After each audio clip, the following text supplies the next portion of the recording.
terlebih dahulu kepada teman-teman untuk selama jalannya kajian untuk menyalakan kameranya sebagai bentuk adab kita dalam menuntut ilmu.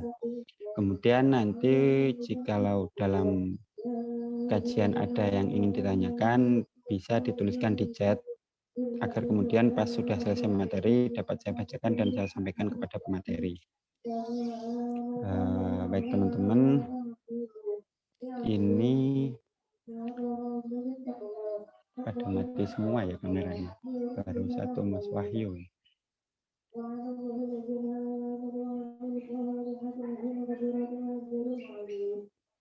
Cek.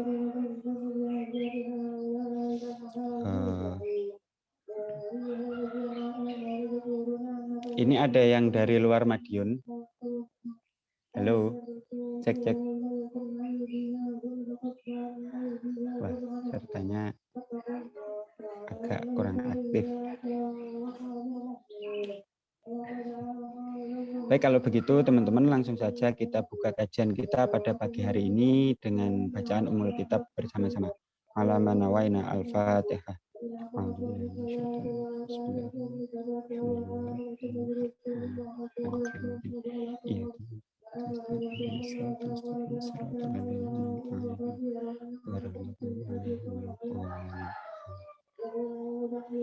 Selanjutnya mungkin teman-teman pasti sudah tidak asing dengan istilah yang mungkin beberapa waktu ini lagi tren, yaitu mungkin istilah sunnah Rasul atau ittiba Rasul. Kurang lebih ittiba Rasul itu mengikuti Rasulullah. Nah, untuk kita dapat mengikuti Rasulullah, maka kita perlu untuk mengenal atau mencari tahu bagaimana Rasulullah menjalani hidupnya sehari-hari sesuai dengan tema kita pada pagi hari ini, yaitu meneladani keseharian baginda Rasulullah Shallallahu Alaihi Wasallam di bulan Ramadan. Teman-teman kalau masih ingat di awal tadi saya sampaikan bahwa alhamdulillah kita masih diberikan nikmat yang luar biasa, yaitu nikmat dipertemukannya kembali dengan bulan Ramadan, yang mana di dalamnya banyak sekali keutamaan-keutamaan. Dibuka pintu-pintu ampunan oleh Allah, bulan diturunkannya Al-Quran, pahala ibadah dan kebaikan yang dilipat gandakan. Rasanya kayak kok eman gitu ya kalau bulan Ramadan kali ini mengalir begitu saja.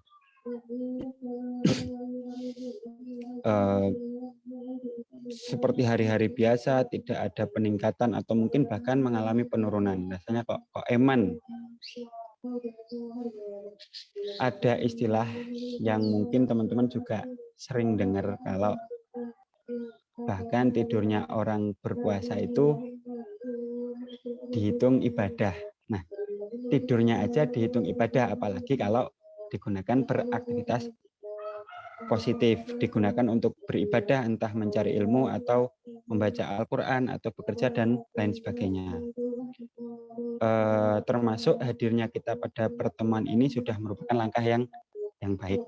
Lalu bagaimana kemudian teman-teman agar nikmat ini, nikmat dipertemukannya dengan bulan Ramadan ini bisa kita maksimalkan, sehingga pertemuan ini bisa menjadi pertemuan yang berkualitas, pertemuan yang bermakna. Nah, untuk itu mari kita belajar bersama-sama bagaimana keseharian Rasulullah dalam menjalani Ramadan. Untuk itu mari kita masuk pada acara yang kedua, yaitu acara inti yang akan disampaikan oleh beliau Ustadz Zikri Ashkarullah SOS MA. Kepada beliau waktu dan tempat kami persilahkan.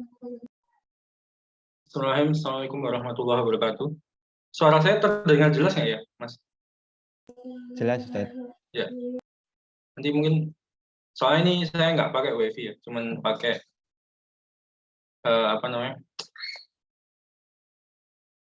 tethering ini. Jadi mungkin nanti kalau ada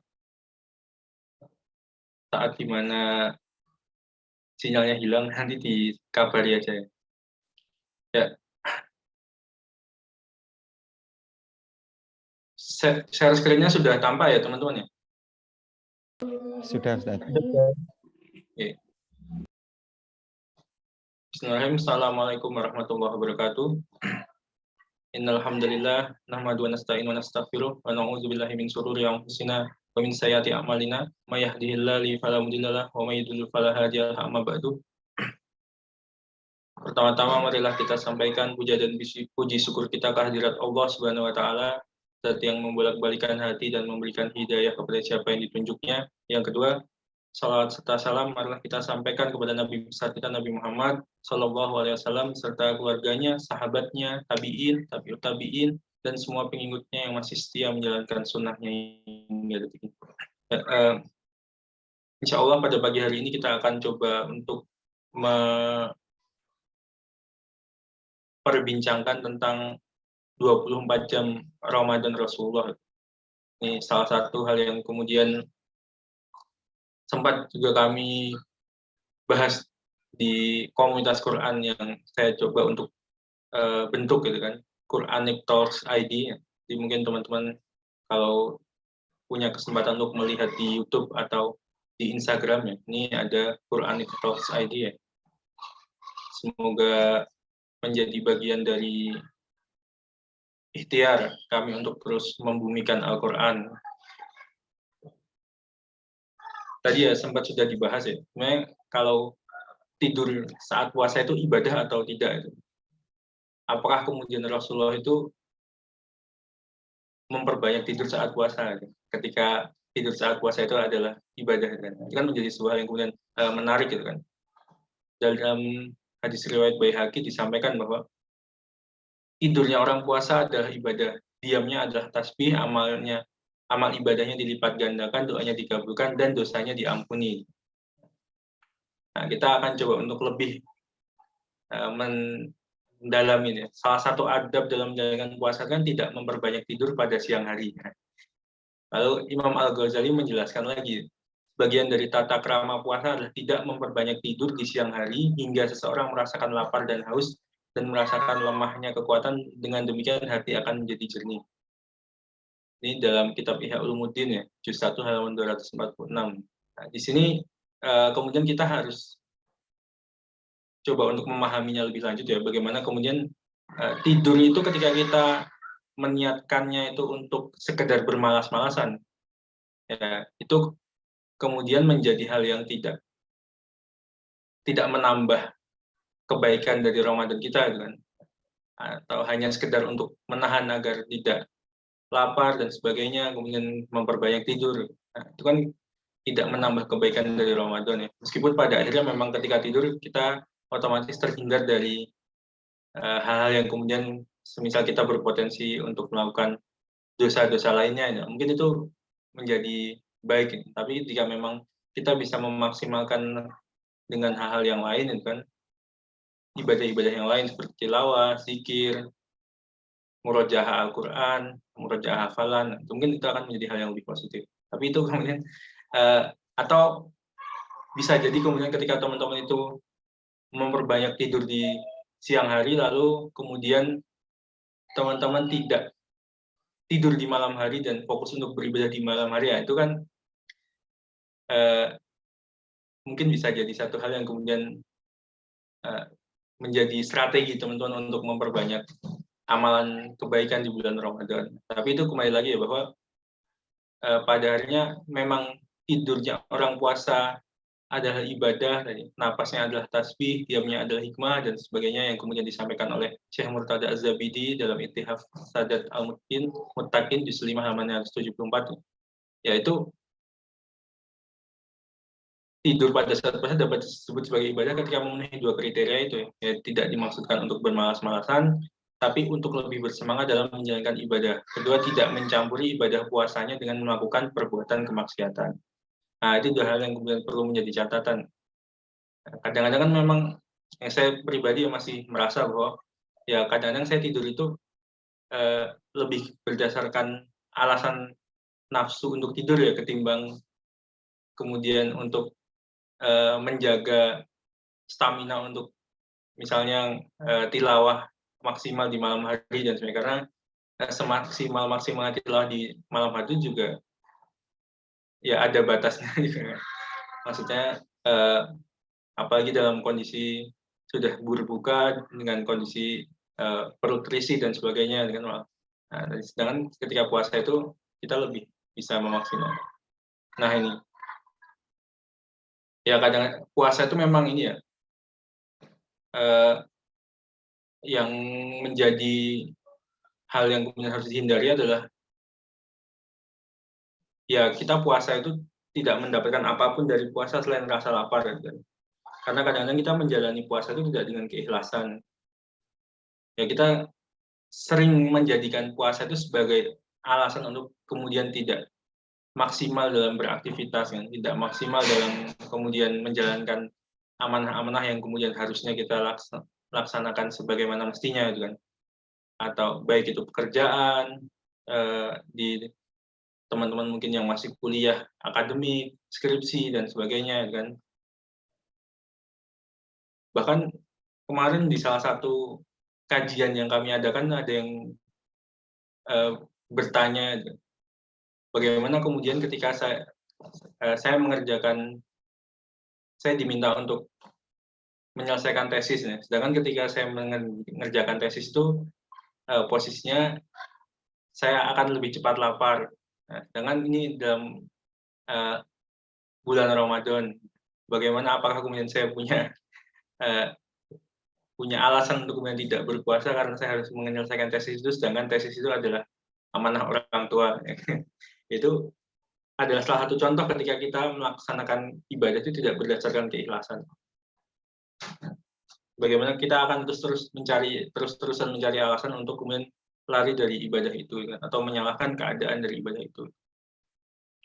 Nah, jadi itu, dan kita masuk ke dalam puasanya Rasulullah ya. Barang siapa yang berpuasa Ramadan atas dasar iman, mengharap pahala dari Allah, maka dosanya yang telah lalu akan diampuni. Hadis riwayat Bukhari nomor 38 dan Muslim nomor 760. Karena ada dua hal ya, iman berpuasa karena meyakini akan kewajiban puasa, yang kedua adalah ihtisab, mengharap pahala dari Allah Subhanahu wa taala. Jadi puasa yang benar tuh saat kita memahami kedua hal itu ya, bagaimana kemudian iman dan ihtisab, dan dari kedua hal ini kemudian kita bisa kemudian memaksimalkan apa yang kemudian menjadi harapan kita, itu memenangkan puasa. Memenangkan puasa itu adalah ketika apa-apa yang kemudian kita kerjakan selama bulan Ramadan itu bisa membawa perubahan yang lebih baik di bulan-bulan berikutnya. Ibadah-ibadah yang biasa kita lakukan di bulan Ramadan itu kemudian menjadi kebiasaan-kebiasaan yang akan kita lanjutkan di bulan-bulan berikutnya. Itu suatu hal yang kemudian sangat berat, kan? Saya paham sekali. Yang paling terasa sangat tentu sholat dan tilawah ya. Bagaimana kemudian tilawah di bulan Ramadan itu sangat ringan, gitu kan. Karena mungkin kita mengejar target khatam, kita mengejar target-target yang lain, gitu kan. Nah, tapi kemudian kenapa itu tidak bisa kita lanjutkan? Sholat, gitu kan. Bagaimana soft subuh, dan bahkan ini subuh di masjid dekat rumah saya itu ini ya cukup masyarakat mungkin cukup antusias menyambut Ramadan. Itu suatu kebaikan yang harus kita syukuri. Yang ketika biasanya subuh itu 2 soft, sekarang bisa sampai 6 sampai 7 soft. Tapi ini pertengahan Ramadan sudah mulai berkurang 2 soft. Ya kita ini apa namanya berdoa agar kita semua itu diberikan keistiqomahan. Ya ini ya 24 jam Rasulullah dengan permisalan waktunya. Subuh, zuhur, asar, maghrib, isya. Ini saya membuat permisalan waktu. Lalu patokan waktunya pagi, siang, sore, malam. Mungkin teman-teman bisa ini waktu Indonesia bagian barat ya. Jadi mungkin jika nanti yang ada di wilayah waktu Indonesia bagian lain bisa menyesuaikan. Ini salah satu hal yang coba saya ini ya carikan, itu kan di mana Rasulullah itu kan menghabiskan waktunya itu untuk tahajud itu di jam 23 ya sampai jam 3 malam. beliau itu melakukan tahajud.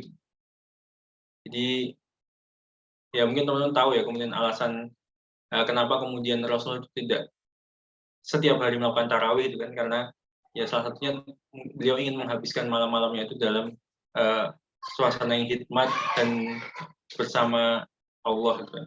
Dari jam 23 sampai jam 3 ini. Lalu selesai kemudian Rasulullah tahajud dan kemudian beliau istirahat sebentar sebelum kemudian sahur dan sholat subuh. Nah, setelah itu kemudian Rasulullah melakukan zikir, majelis pagi, dan sholat syuruk ya. Jadi setelah sholat subuh itu beliau biasa melakukan majelis pagi.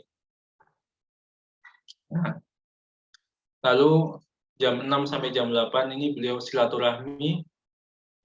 Silaturahmi Rasulullah itu kan biasanya banyak kemudian orang-orang yang kemudian menghadap ke Rasulullah, menyampaikan keluh kesah, meminta pendapat, dan sebagainya. Ini dilakukan ini waktu-waktu duha ini, jam 6 sampai jam 8. Lalu kemudian jam 8 sampai jam 10 beliau pulang, membantu istri, atau menerima tamu di rumah. Gitu kan. Jadi jangan dibayangkan bahwa Rasulullah itu sebagai seorang Rasul, sebagai seorang khalifah, ya, beliau hanya ini saja, tapi beliau juga membantu istri gitu kan. Dan bahkan disebutkan ya dalam riwayat beliau juga melakukan hal-hal yang seperti mengurus anak, menjahit baju dan sebagainya, hal yang mungkin ya seringkali kita sebagai laki-laki yaitu menghindari dengan merasa bahwa itu kan kerjaan istri itu kan pekerjaan perempuan, tapi dikotomi seperti itu tidak terjadi dan tidak dipahami seperti itu oleh Rasulullah. Beliau tetap melakukan hal-hal seperti itu, hal-hal yang kemudian meringankan beban istri. Lalu pukul 10 hingga 11.30 beliau melakukan majelis duha, lalu berkeliling. Lalu 11.30 sampai 12 beliau melakukan qailullah. Nah, lalu di jam 12 sampai jam 1 beliau melakukan sholat zuhur, lalu berzikir, dan dilanjutkan oleh khutbah dan lanjut berkeliling. Selanjutnya sholat asar, lalu kunjungan ke rumah istri dan sahabat di 15.30 hingga 18.00, lalu maghrib, zikir, berbuka puasa, ya, membatalkan puasa, lalu makan malam bersama keluarga. Nah, ini yang menjadi catatan ya, Rasulullah itu tidur tidak terlalu malam. Kadang-kadang kita malah menghabiskan waktu untuk, karena mungkin Ramadan ini kan jarang ada kegiatan di siang hari ya, karena memang berpuasa, yang kemudian kita menghabiskan waktu di malam hari untuk sekedar untuk hanya ngobrol atau apa dan sebagainya. Sedangkan Rasulullah itu lebih memilih untuk tidur lebih awal hingga kemudian jam di tengah malam bangun hingga kemudian beribadah hingga waktu subuh, hingga waktu sahur. Nah, ini kisaran alokasi waktunya beliau ya, selama 24 jam selama bulan Ramadan, istirahat 3,5 jam, qiyamul lail 4 jam, sholat dan zikir 4 jam, majelis 1,5 jam, bersama umat 4,5 jam, bersama keluarga 6,5 jam. Jadi memang waktu bersama keluarganya adalah waktu yang kemudian cukup banyak gitu kan, cukup dialokasikan dengan cukup banyak, dan istirahat yang hanya 3,5 jam. Kalau misalnya teman-teman habis subuh tidur kira-kira 1 jam sampai 1,5 jam, kan sudah 1,5 jam sendiri. Nanti siang lepas zuhur tidur lagi, gitu kan. Lalu malam tidur lagi, ya itu berapa? Bisa dihitung kira-kira waktu tidur kita selama bulan Ramadan itu berapa banyak. Nah, itu. Dan amalan-amalan apa yang kemudian Rasulullah lakukan selama Ramadan? Yang pertama adalah bergembira menyambut Ramadan. Nah, ini hal yang kemudian seharusnya kita jaga sampai kemudian pertengahan Ramadan itu pun harus tetap kita jaga ya. Bagaimana kemudian kita menjaga rasa kegembiraan kita, antusiasme kita dalam menyambut Ramadan, dan puasa jelas ya. Ramadan, puasa, qiyam Ramadan, tarawih ya, ini mungkin beliau dulu selang-seling ya, maksudnya tidak setiap hari melakukan tarawih berjamaah, tapi beliau kadang berjamaah, kadang kemudian ke tarawih sendiri. Ya, itu salah satunya ada hal kemudian agar umatnya itu tidak memahami tarawih itu sebagai sebuah hal yang kemudian wajib. Lalu sedekah, qiraatul Quran, talaki. Jadi sistemnya memang talaki. Jadi sistem talaki ya, saling berhadapan dengan guru, dengan asatid, lalu belajar. Nah, ini mungkin yang di Indonesia masih kurang banyak kemudian lembaga-lembaga yang melaksanakan talaki seperti ini. Ini yang harus kita coba untuk mulai buat kan. Lalu itikaf, ya mungkin teman-teman sangat familiar dengan kisah yang menyebutkan bahwa bahkan ketika itikaf untuk sekedar sisiran saja Rasulullah harus dibantu oleh Aisyah radhiyallahu anha. Lalu selanjutnya mencari Lailatul Qadar, yaitu menghabiskan malam-malam dengan beribadah, menghabiskan malam-malam dengan kemudian bertafakur kepada Allah, dan agar kemudian diberikan kesempatan untuk bertemu dengan Lailatul Qadar. Lalu umroh, ini jika mampu ya, mungkin ya kita semua coba untuk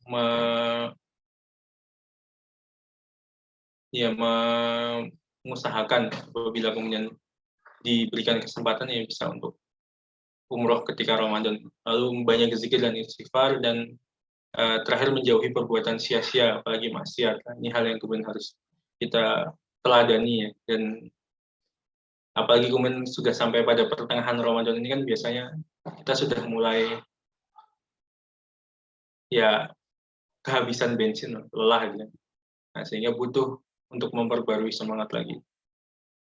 Nah, ini ya tadi penjelasan dari amalan-amalan yang dilakukan Rasulullah saat Ramadan adalah yang pertama, bagaimana kemudian beliau bahagia. Syekh Maulana Muhammad Zakaria Al-Kandahlawi dalam kitab Durusul Mansur diriwayatkan dari Sayyidatina Aisyah radhiyallahu anha bahwa apabila bulan Ramadan tiba, raut wajah baginda Rasulullah Shallallahu alaihi wasallam berubah. Beliau lebih memperbanyak jumlah rakaat sholat sunnahnya dan berdoa lebih tawadu, penuh rasa takut kepada Allah Subhanahu wa taala. Menurut riwayat lain, Sayyidina Aisyah radhiyallahu anha mengatakan bahwa beliau tidak pernah berbaring di tempat tidurnya hingga usai bulan Ramadan. Nah, ini salah satu hal yang kemudian ya itu gambaran betapa kemudian bahagianya Rasulullah itu menyambut bulan Ramadan. Ya, puasa ya teman-teman mungkin sudah memahami bahwa puasa itu adalah salah satu ibadah yang kemudian hanya untuk Allah gitu. Karena semua pahala amalan tersebut bisa dijadikan tebusan kecuali puasa. Pahalanya tidak bisa diserahkan kepada orang-orang yang dizolimi. Puasa merupakan amalan batin bersifat rahasia antara hamba dan Robnya. Dan puasa tidak dimasuki oleh dosa kesyirikan. Tapi karena memang puasa itu ya kita sendiri yang tahu. Teman-teman mungkin bisa batal di kamar mandi dan sebagainya. Tapi pada akhirnya itu adalah sesuatu yang kemudian kita sendiri yang kemudian tahu. Ya, ini qiyam Ramadan. Ini salah satu contoh ya apa yang kemudian Rasulullah lakukan. Dari Al-Hasan rahimahullah, Umar radhiyallahu anhu memerintahkan Ubay untuk menjadi imam pada qiyam Ramadan. Dan mereka tidur di seperempat pertama malam, lalu mengerjakan sholat di 2/4 malam setelahnya, dan selesai di seperempat malam terakhir, dan mereka pun pulang dan sahur. Jadi memang sahabat dan Rasulullah mengawalkan tidur untuk kemudian mereka dapat bangun di 2/4 malam setelahnya dan untuk melaksanakan qiyam. Mereka membaca 5-6 ayat pada setiap rakaat dan sholat dengan 18 rakaat yang salam setiap 2 rakaat dan memberikan mereka istirahat sekedar berwudu dan menunaikan hajat mereka. Nah, ini mereka membaca 5-6 ayat pada setiap rakaat dan sholat dengan 18 rakaat. yang salam setiap 2 rakaat. Jadi ini salah satu riwayat yang kemudian menggambarkan tentang bagaimana kemudian pembagian dalam salat tarawih itu sendiri. Ya, tapi sekali lagi ini salah satu ya, mungkin ada banyak riwayat-riwayat yang lain yang kemudian harapannya teman-teman saat ini bisa mengikuti apapun yang kemudian teman-teman di tempat-tempat ibadah terdekat teman-teman, di masjid-masjid terdekat teman-teman itu seperti apa. Kecuali kalau teman-teman mungkin imam atau ketua takmir yang itu bisa memberikan gambaran terkait apa yang kemudian dilakukan oleh Rasulullah dan para sahabat terkait dengan pembagian rakaat itu. Lalu sedekah ya, orang yang memberikan hidangan berbuka puasa kepada orang lain yang berpuasa ya akan mendapatkan pahala orang tersebut. Nah ini bagaimana kemudian ketika kita bulan Ramadan ya kita harus memaksimalkan sedekah itu kan sebisa mungkin kan dalam waktu-waktu tertentu. Kadang-kadang kan memang habis misalnya ketika subuh gitu kan. Nah, kalau saya biasanya cenderung misalnya setelah sedekah itu berdoa karena orang yang bersedekah apalagi di waktu-waktu yang mustajab itu kan peluang untuk dikabulkannya itu besar. Lalu mengaji Al-Qur'an, qiraah. Dari Ibnu Abbas radhiyallahu anhu berkata, Nabi SAW adalah orang yang paling lembut dalam segala kebaikan dan kelembutan beliau yang paling baik adalah saat bulan Ramadan. Ketika Jibril alaihissalam datang menemui beliau dan Jibril alaihissalam datang menemui beliau pada setiap malam di bulan Ramadan untuk membacakan Al-Quran hingga Al-Quran setelah dibacakan untuk Nabi SAW, apabila Jibril alaihissalam datang menemui beliau, maka beliau adalah orang yang paling lembut dalam segala kebaikan, melebihi lembutnya angin yang berhembus. Sahih Al-Bukhari. Jadi dasarnya Nabi Muhammad itu sudah baik, sudah lembut, sudah memaksimalkan waktu-waktunya ibadah. Tapi ketika Ramadan beliau melakukan itu jauh lebih berlipat ganda dari yang sebelumnya. Lalu itikaf, apalagi saat ini sepertinya memang kondisinya sudah cukup kondusif ya untuk melakukan itikaf ya. Harapannya nanti kita bisa memaksimalkan 10 hari terakhir kita untuk kemudian melakukan itikaf di masjid-masjid terdekat. Saya kurang tahu ya apakah kalau biasanya kan sebelum pandemi mungkin di pertengahan Ramadan seperti ini sudah mulai ada banyak informasi tentang program-program itikaf dan sekarang juga belum terlihat sampai saat ini. Ya mungkin masjid-masjid tetap melakukan tapi tidak seperti dulu mungkin sebelum pandemi. Karena sebenarnya kan cukup membantu ya misalnya program-program itikaf itu.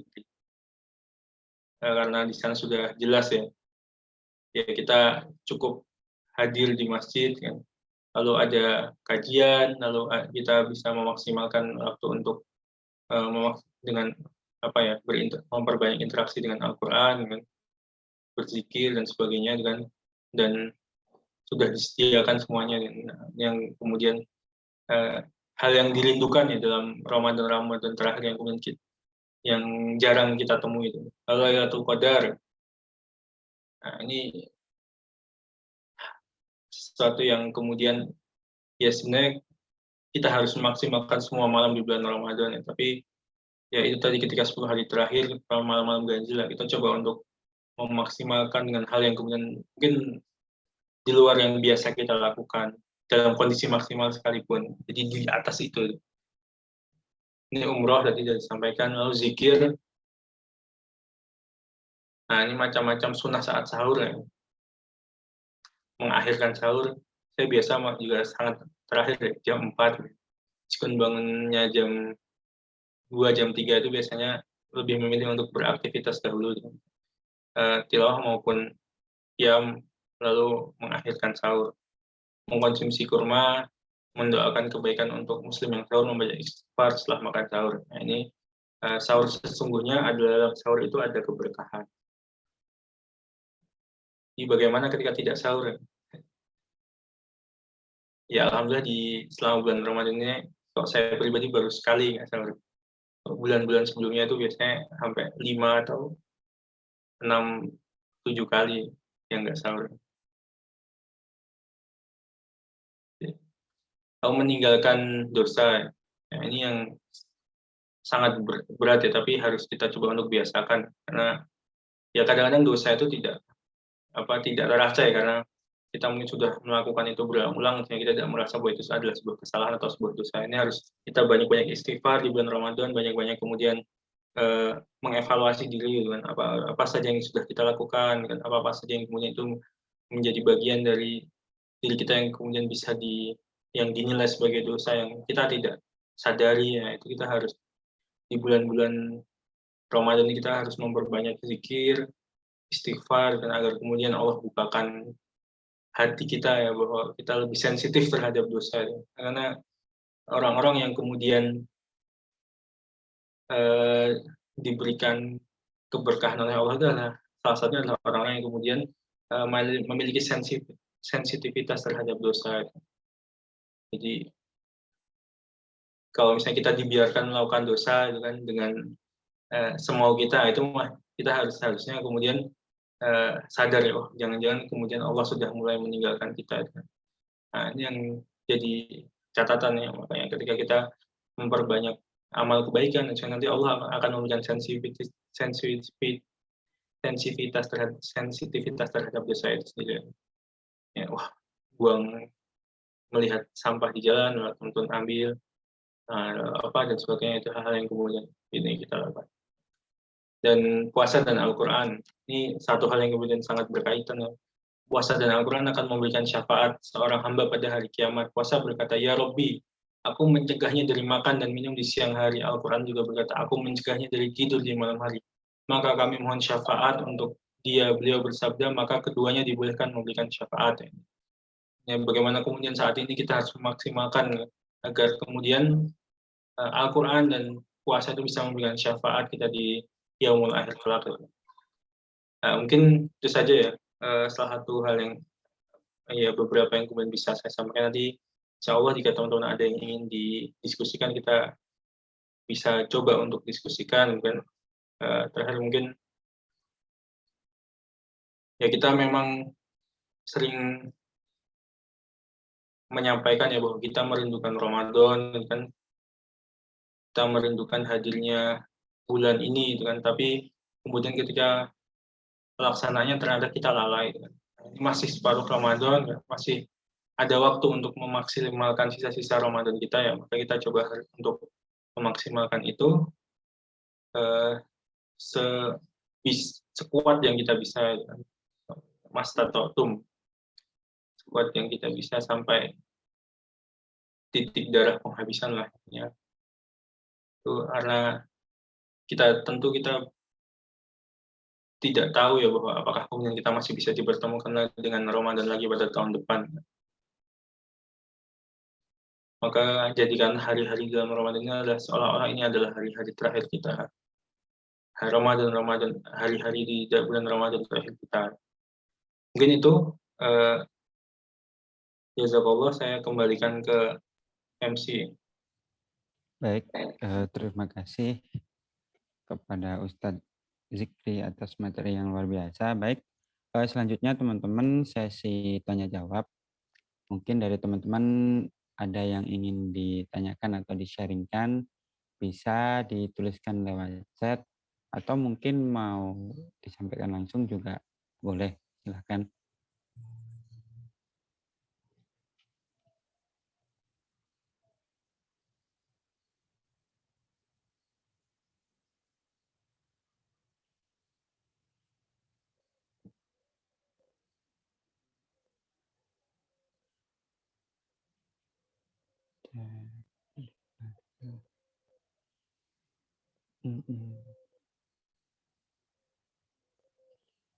Baik, saya sampaikan kembali dari teman-teman, mungkin ada yang ingin ditanyakan atau di-sharingkan, bisa dituliskan via chat atau mungkin bisa langsung open mic disampaikan langsung pada pemateri.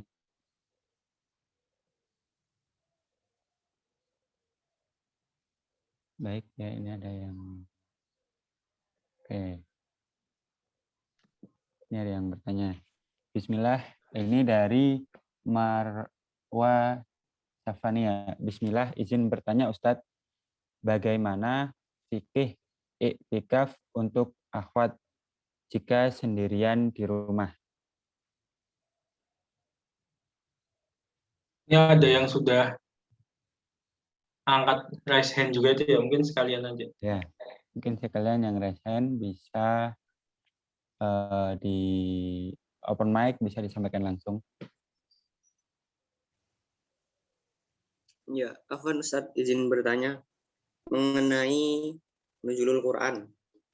Kan di dalam Al-Quran menjelaskan bahwasanya nuzulul Quran itu terjadi waktu Lailatul Qadar.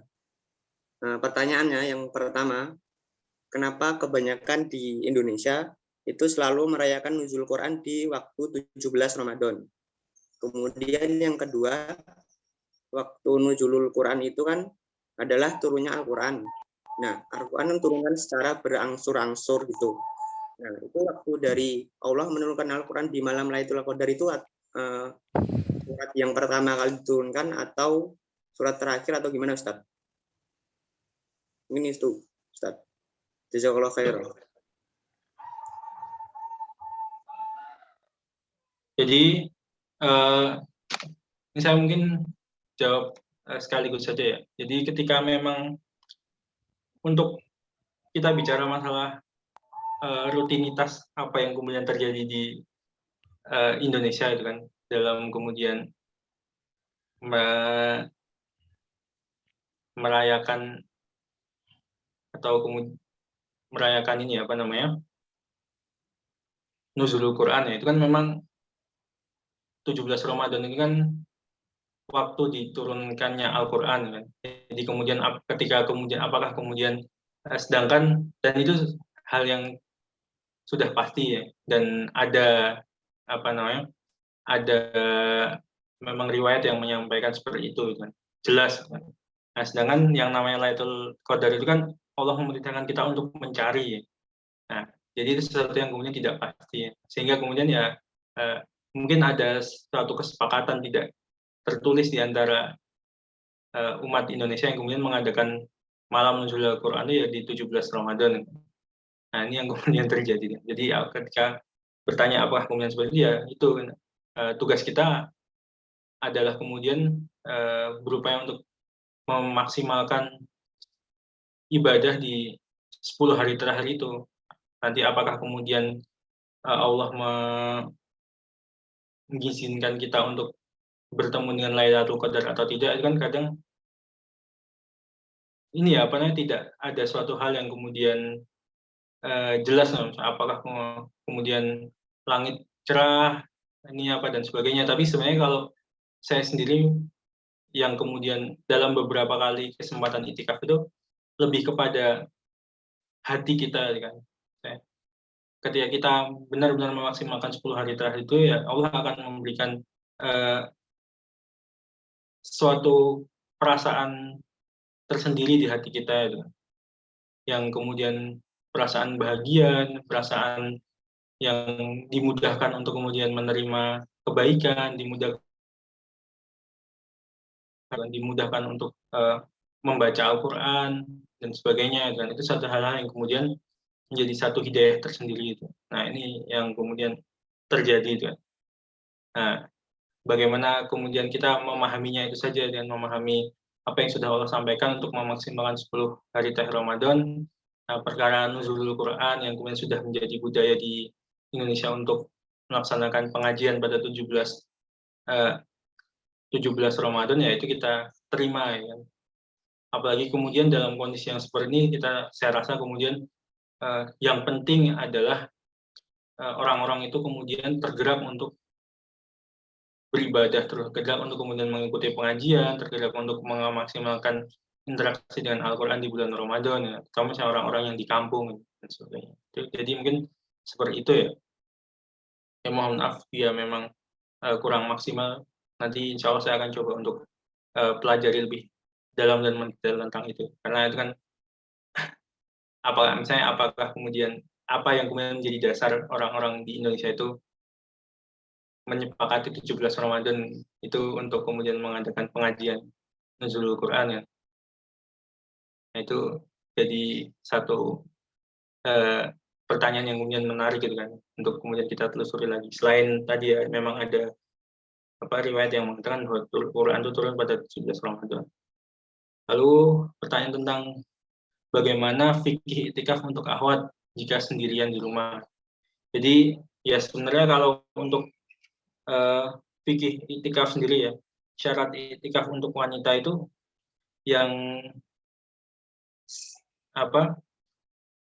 sah itu ya bisa dilakukan baik itu di rumah atau di masjid gitu kan.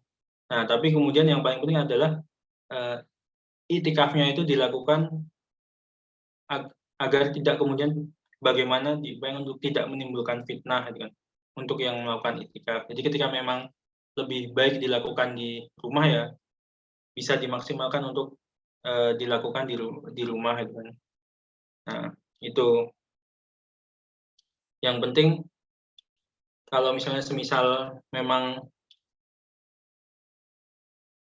sedang tidak haid dan nifas gitu kan, dan memang mau untuk itikaf di masjid, dan di masjid itu memang memfasilitasi ada space tertentu untuk akhwat beritikaf ya, bisa diupayakan. Tapi ketika memang dalam kondisi yang lain kan, dan memang saya tadi dengan hujahnya adalah untuk menghindari fitnah, itu bisa dilakukan di rumah. Jadi sebenarnya seperti itu.